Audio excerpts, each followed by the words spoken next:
spiritual Manthan. You know that feeling, don't you? You walk into a room and bam, there it is. A heaviness you can't quite explain.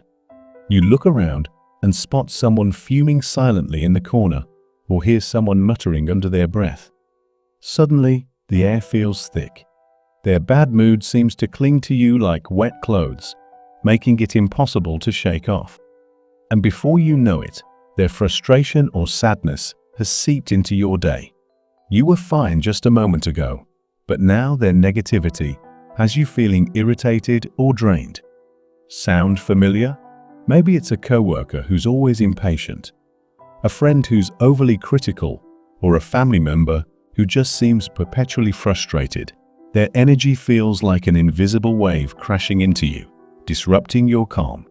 But why does this happen? Why do other people's emotions have such a strong grip on us? Here's the thing, it's not magic.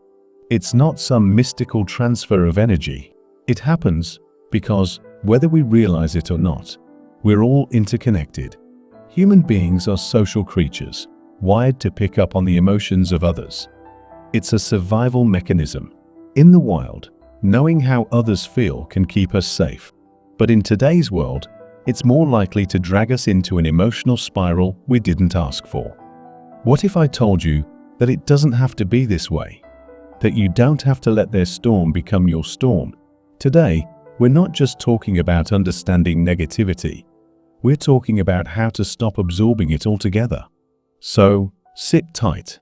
By the time we're done, you'll know exactly how to keep your peace intact, no matter how stormy the world around you gets. The invisible mirror within us. Let's get one thing straight. Other people's negativity doesn't just barge into your life uninvited. It sneaks in because there's something inside you that gives it a door to walk through. Shocking, right? But hear me out. Imagine you're a radio. You're always tuned to a certain frequency, your mood, your energy, your thoughts. When someone else comes along with their negativity, it's like they're broadcasting on a similar frequency. If you're not careful, you tune into their station without even realizing it. This doesn't mean you're walking around brimming with negativity, but it does mean that their bad vibes poke at something within you.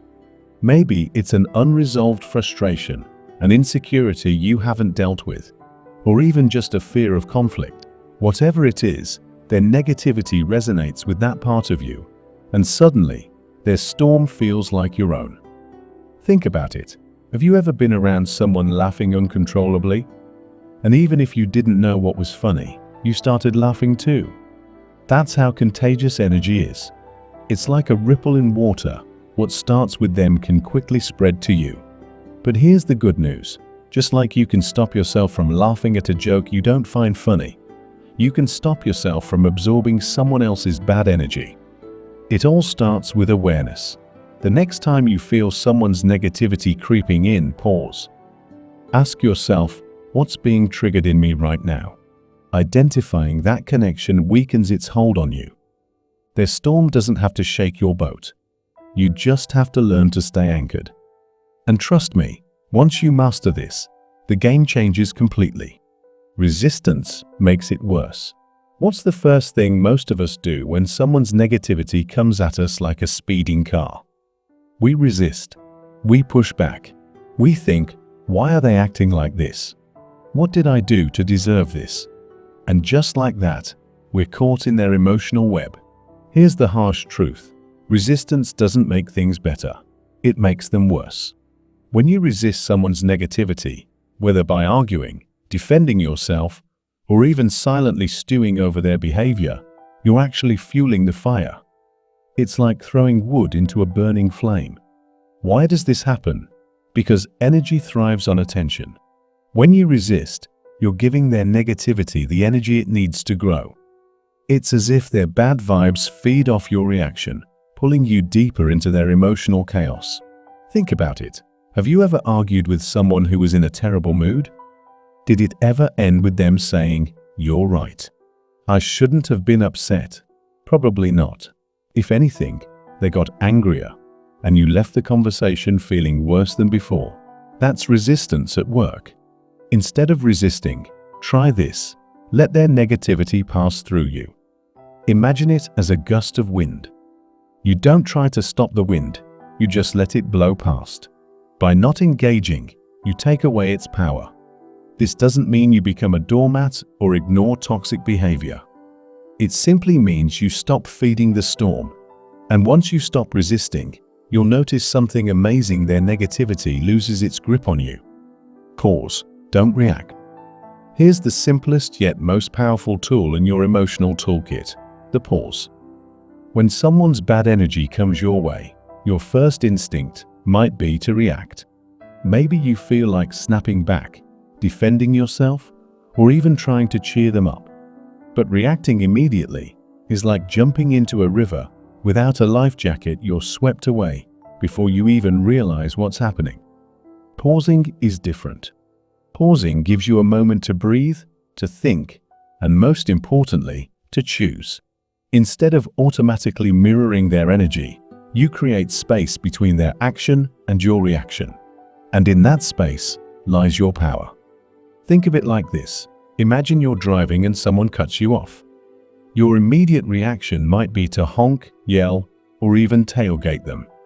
But what if, instead, you took a deep breath and thought, maybe they're in a hurry. Maybe they're having a bad day. Suddenly, their action doesn't control you. The same principle applies to negativity. When someone's bad vibes hit you, pause. Count to 3 if you have to. In those few seconds, remind yourself that their energy is theirs, not yours. You don't have to take it. It might sound simple, but this tiny pause can change everything. It shifts you from being a victim of their mood to being in control of your own. And the more you practice it, the more natural it becomes.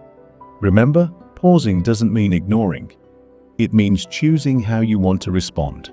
And trust me, when you respond from a place of calm rather than reactivity, you'll feel a sense of peace that no one can take away.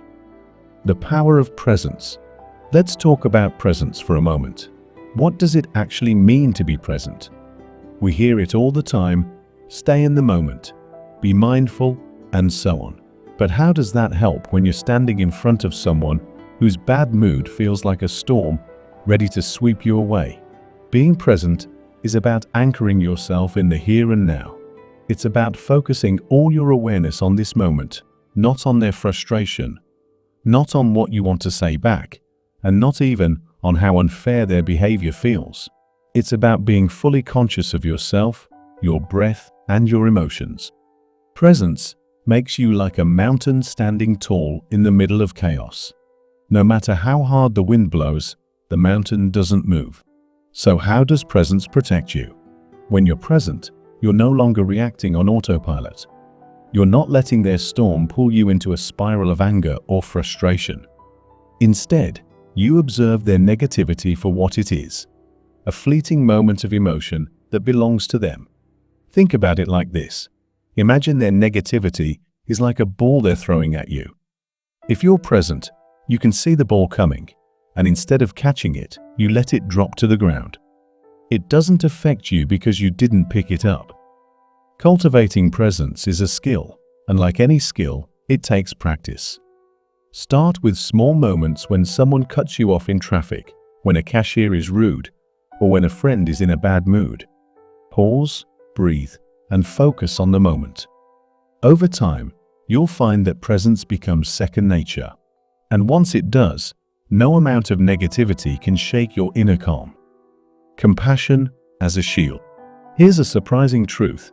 Compassion can be one of your greatest defenses against negativity. I know compassion probably feels like the last thing you want to offer when someone's bad energy is messing with your day. But stick with me, because this mindset shift can change everything. When someone lashes out, it's easy to take it personally. Maybe they snapped at you, criticized you, or brought a gloomy mood into your space. Your instinct might be to think, why are they treating me like this? But what if their behavior has nothing to do with you? 9 times out of 10, negativity stems from something deeper. Maybe they're stressed, scared, or dealing with their own unresolved pain. Compassion isn't about excusing bad behavior. It's about understanding that their negativity is a reflection of their inner struggle, not a personal attack on you. Think of compassion like a shield. Instead of letting their energy hit you, you deflect it by seeing them through a lens of empathy. It's like saying, "I see your struggle, but I'm not going to let it become mine." Compassion also has a way of softening the dynamic.